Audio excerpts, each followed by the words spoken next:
Welcome to the Cyber Business Podcast, where we feature top founders and entrepreneurs and share their inspiring stories. Now, let's get started with the show.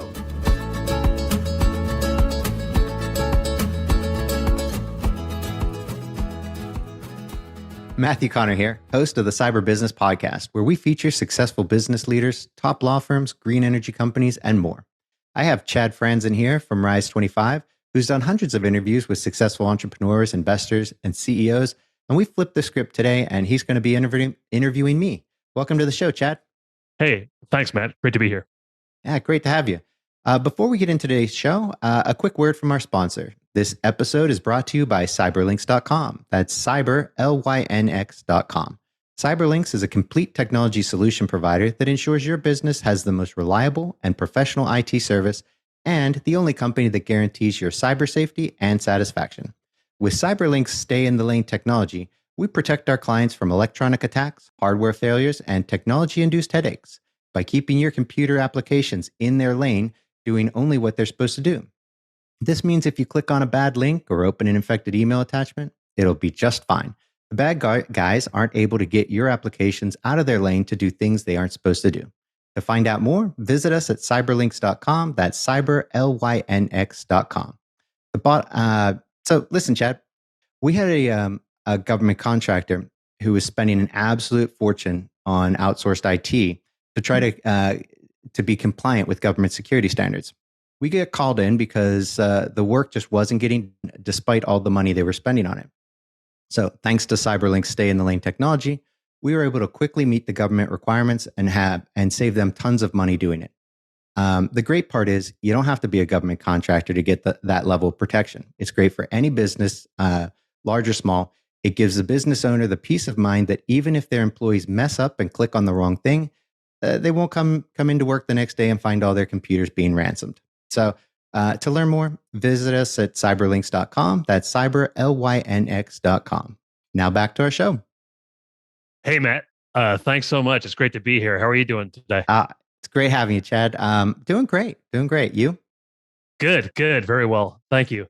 Hey, you talked about your stay-in-the-lane technology with CyberLynx in your intro there. Tell me a little bit more about that. What is it? Yeah, so stay-in-the-lane technology is this really great technology that we have that really does exactly that. It keeps all of the applications on your computer in their lane. So, for instance, your web browser does just what it's supposed to do. It browses the web, downloads files, and we do this for all of the applications on your computer. The way that these bad actors, they call them, the bad guys, get your computer to do anything is by taking advantage of your browser's ability to do things. So it can browse, websites, sure, no problem. But it can also, run all kinds of crazy code if you let it. So what we do is we say, nope, you're going to stay in your lane. You're going to browse, the web. You can download these files, but you can't do, this crazy code. You can't do that crazy thing, whatever it might be. Just what you're supposed to do, just what you'd expect it to do. And the same goes for your mail application. So a lot of people are worried that when they open up an email, even if it's from somebody they know, they get an attachment. Is this going to be a bad thing? Is it going to encrypt my computer? Is it, and with our stay in the lane technology, you don't have to worry about that. Click on it.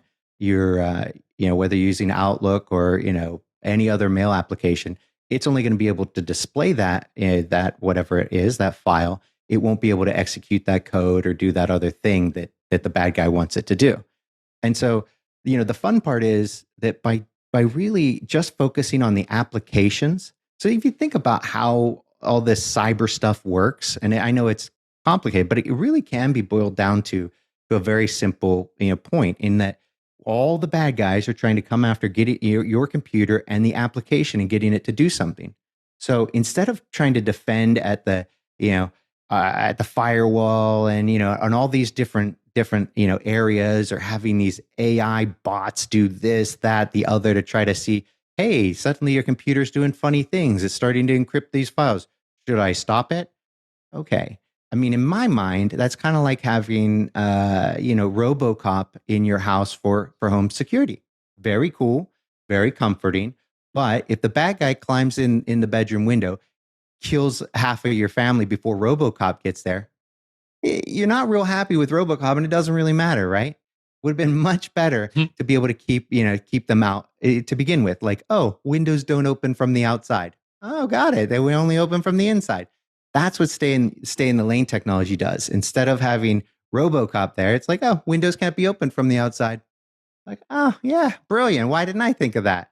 So we did. That's what we do. So that's does that make sense? Yeah, definitely. So it kind of protects you from making mistakes. Often I'll be reading an article about sports or something, and then I'll get down to the bottom, and then there will kind of be all these extra little links, some of which look, the links, the headlines to the links look interesting, but you just never know. This looks a little shady. With that technology, does that mean I can click on it, and if it's good, it's okay, and if it's not good, then it won't let me? That's exactly right. Well, so it'll take you to that bad place. So let's say you click on that link that looks a little fishy, takes you to that bad place, and then nothing happens, right? Or you see part of the web page doesn't make a lot of sense or whatever. It wasn't interesting. And it doesn't really matter. All they wanted to do was get that line of code on that website, get your browser to run this code, and then they're in, right? Wow. So when you click on that, you go to that page, your browser doesn't run it, you see some interesting page or not, and you're like, okay, and you bounce back to where what you were doing, and none the wiser, and none, and all the safer. So yeah, it would protect you from those links, and that's really all they want to do. So you can even go to legitimate sites. I'm not going to throw like Yahoo or somebody under the bus, but you go to any legitimate site, and their ads can actually be a source of attack. So the bad guys will put in a picture on their ad, and if it in a lot of times, and I'd say probably most of the time, it gets caught by by, let's say, Yahoo, since we're going to use them, right? They catch it before it goes live, and they're like, yeah, no, this doesn't work. But as with anything, they're very motivated, and they're very yeah, industrious. They find ways to around that system. So then Yahoo's got to come up with a new system. Once they're like, oh, they found a way to exploit it, so they adjust. So you can go to a legitimate site, see that ad, and your browser's like, oh, to display this ad, I've got to run this code. It runs that code, and now you're hosed, right? So with our stay in the lane technology, it sees that ad, doesn't run that code, and you don't get hosed. So yeah. Great.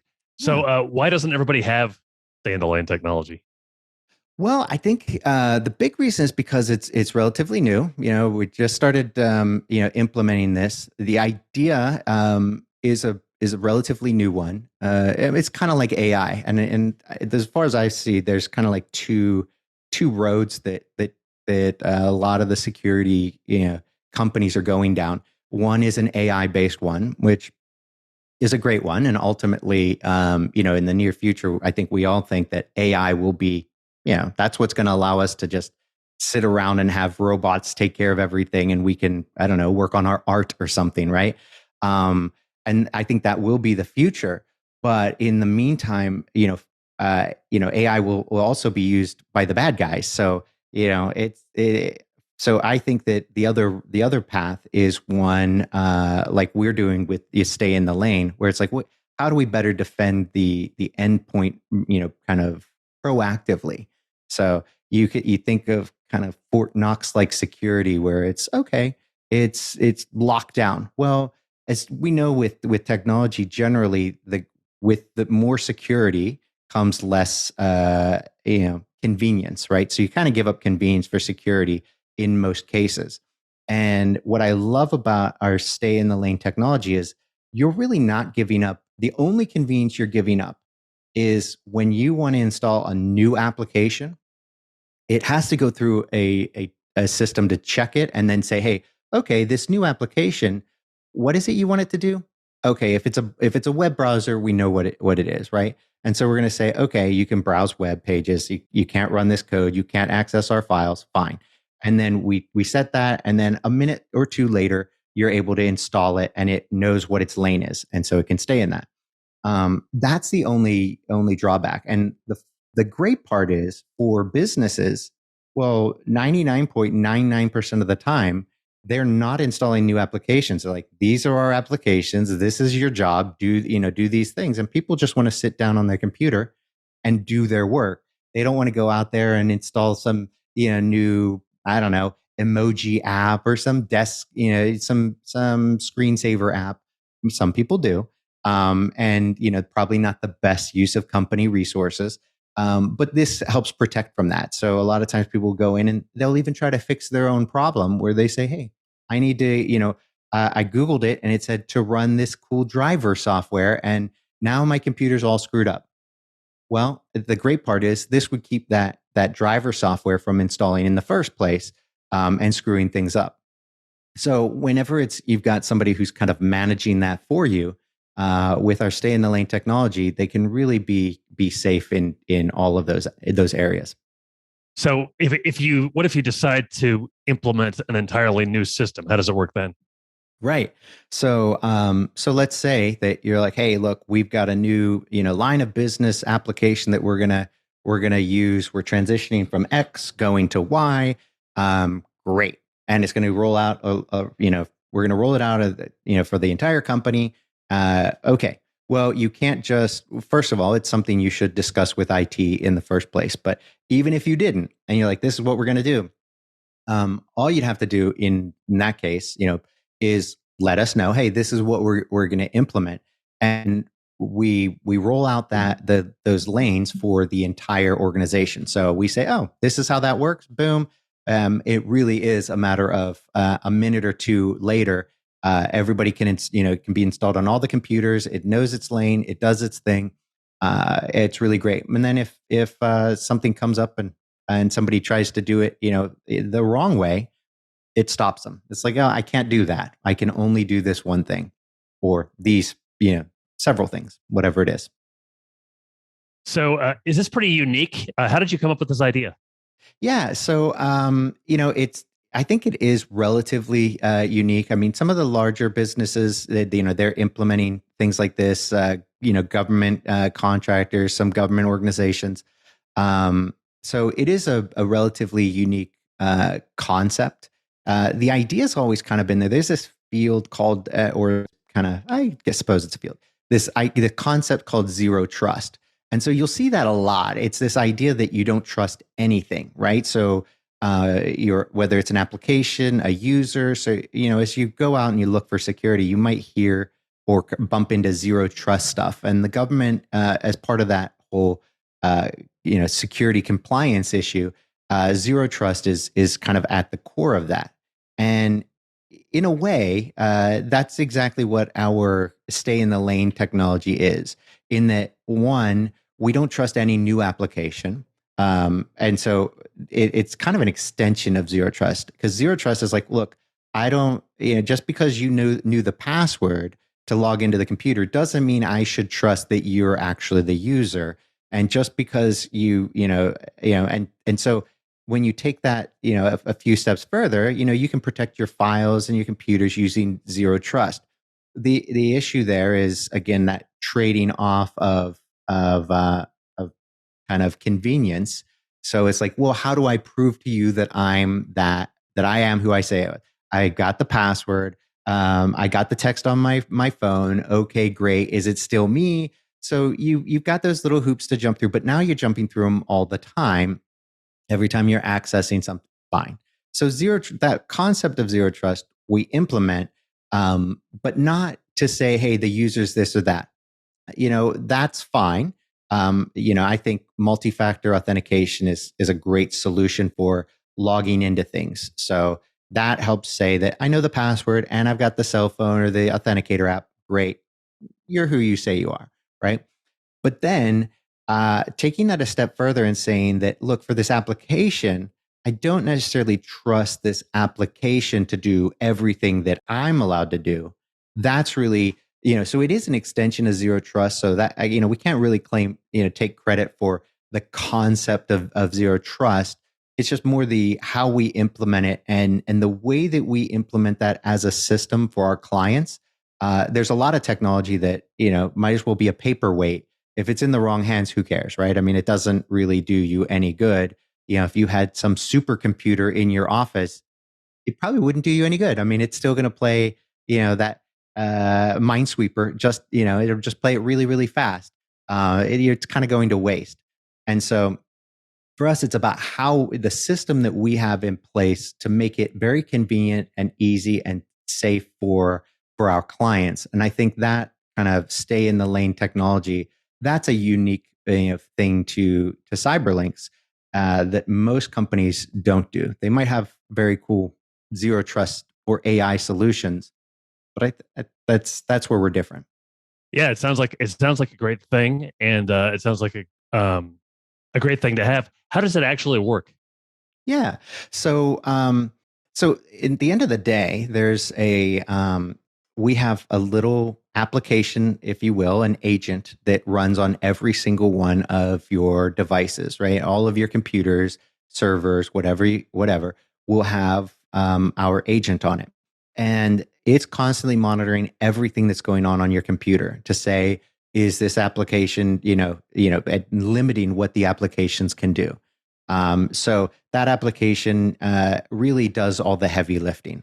And if something happens to that application, we've got services, like backup services that are monitoring that then fire it back up. So let's say a bad guy came after it, not that, but let's say, or let's say a user tried to turn it off. I mean, they really can't.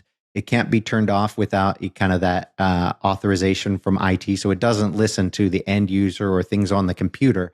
But even if, let's say, a bad guy, got in there somehow and was like, "Yep, I'm going to pull this out of there," they're going to have a real hard time doing that because then there's also like we've got services monitoring the applications and a service monitoring the service. So you got to kill so many birds all at the same time that are and then they're set to fire back up. So it's a tough it's kind of like whack-a-mole, if you will. They're kind of, as they whack one, the other one comes up and then up comes the other mole, and so it becomes difficult for them to get rid of. But so that application that's running on each of the computers, that's keeping all of the things on your computer in their lane.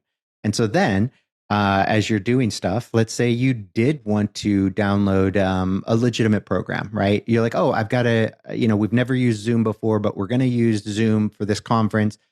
You go to install it and it's like, sorry, we don't trust this, right? By default, we're not trusting anything. So a little pop-up comes up. You say, hey, I need Zoom for a meeting. Cool. The request comes in. Oh, yeah, that's Zoom. Put in the right, give it its lane, hit approve. And then, 60 seconds later, you get a little pop-up that says, okay, you can install Zoom now. And up comes Zoom and you're good to go. So it does take that extra minute when you do something new. But that's how it works. Okay, well, it sounds great. Sounds fantastic. It also sounds a little bit pricey. Is it something that businesses can afford? Yeah. So the great part is we build it into our service packages because we believe that it really is the standard. So for our basic security package and beyond, I think that's really the standard that every company should have for their stuff. So really for the same price that you'd pay basically for anybody else's services, it's baked right in there. And it's surprisingly affordable. So unlike where you might, if you had tried to implement a zero trust solution, and this kind of what happens with large enterprises and government, they go to these manufacturers and they say, hey, look, we want to implement your zero trust solution. It's hundreds of thousands of dollars for the solution, and then they spend hundreds of thousands of dollars and beyond implementing it. Then you've got the downtime, the lost productivity from the implementation and the people learning it, and it becomes incredibly expensive. The beautiful thing about our stay in the lane technology is it is so quick and smooth and easy to implement for our clients that they don't even notice. It's up for the first 2 weeks of using the system. We do use AI to learn everything that's going on that you currently have. So as you're using it, we're monitoring it. AI is going through and saying, "Yep, okay, these things normally do this." And then before we kind of go live with it and lock the system down, we say, "Is this about right?" Yep, these systems should only be doing this, and then you're live. So because of the way we kind of leverage that technology and implement it, it becomes a very low cost solution that provides great security. So yeah. Okay, sounds good. Hey, is there anything else we should know? How long have you guys been providing this for your clients? So we started the Stay in the Lane technology. Now it's been about a year and a half now that we've started it, and it's just been a real godsend.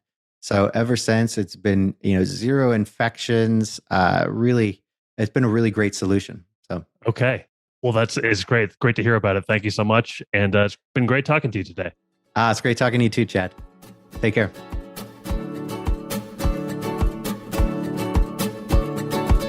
Thanks for listening to the Cyber Business Podcast. We'll see you again next time, and be sure to click subscribe to get future episodes.